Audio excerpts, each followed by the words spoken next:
I'm Diane Brady. I'm here with Jeff Goodell, Rolling Stone writer, author of The Heat Will Kill You First, Life and Death on a Scorched Planet. Welcome, Jeff. Thank you for having me.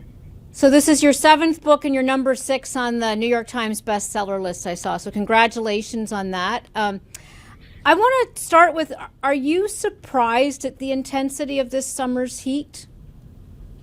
Yeah, yes and no.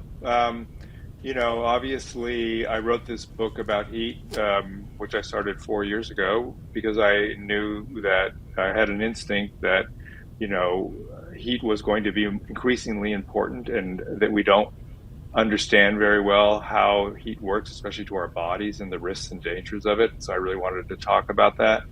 The models that climate scientists have been showing us for decades, the general warming that we've been seeing is right on exactly kind of what they predicted. So there's no surprises in that sense. What's surprising is the extremity of these heat waves that are happening right now, the fact they're happening all around the world. It just shows that these extreme events are getting, more and more extreme, and the risks are growing faster and faster. One of the dilemmas I think about is Europe, which on the one hand has had obviously record-setting heat waves again, but it seems a lot of restrictions and certainly a cultural bias against air conditioning, which arguably would add to the problem of global warming. What do you think about when you think about some of the dilemmas that different parts of the world face? I mean, is it very similar as you've looked around the globe, or do you see sort of unique challenges per area? Yeah, that's an interesting question. And there, it is very different in lots of different places, partly because some cultures and countries are culturally more sophisticated about how they deal with heat. I mean, there's a reason there's a such thing as a siesta in Mexico, right? It's Mm-hmm.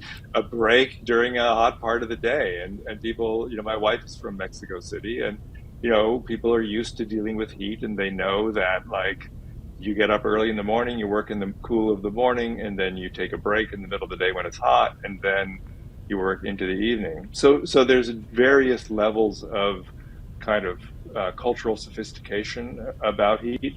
A lot of the places where the risk is most extreme are places where people are not equipped for it and are not educated about it. And the perfect example of that was the heat wave that hit the Pacific Northwest in 2021. Mm-hmm. Seattle, British Columbia, where over 1,000 people died. Very few people have air conditioning there.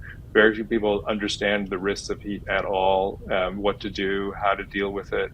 And so this sort of these regions that are sort of unprepared for it are the ones that are paradoxically the most at risk. It's interesting. One of the reasons you wrote this book you mentioned was, I think, walking several blocks in Phoenix during a particularly hot period, and yet you live in Texas. That sounds a little like self-flagellation. What makes you want to be located there? Love. Okay. I fell in love with a woman who lived in Texas, and I had the choice of either not. And she had a job here that couldn't move, and I either, lived with her in Texas or lived without her somewhere else, and I chose to live with her in Texas. And I have to say, Fair at the time enough. when I went to Phoenix and I had my kind of epiphany that caused me to, embark on this book, I wasn't living in Texas. I was living Mm. in upstate New York. I grew up in California. It's not like I had never experienced extreme heat, but something about that day, something about those extreme temperatures, then amplified by all the concrete and all the asphalt around me, something about my naivete about the risks of heat really struck me that day. And I really understood that I didn't really understand how dangerous this all was.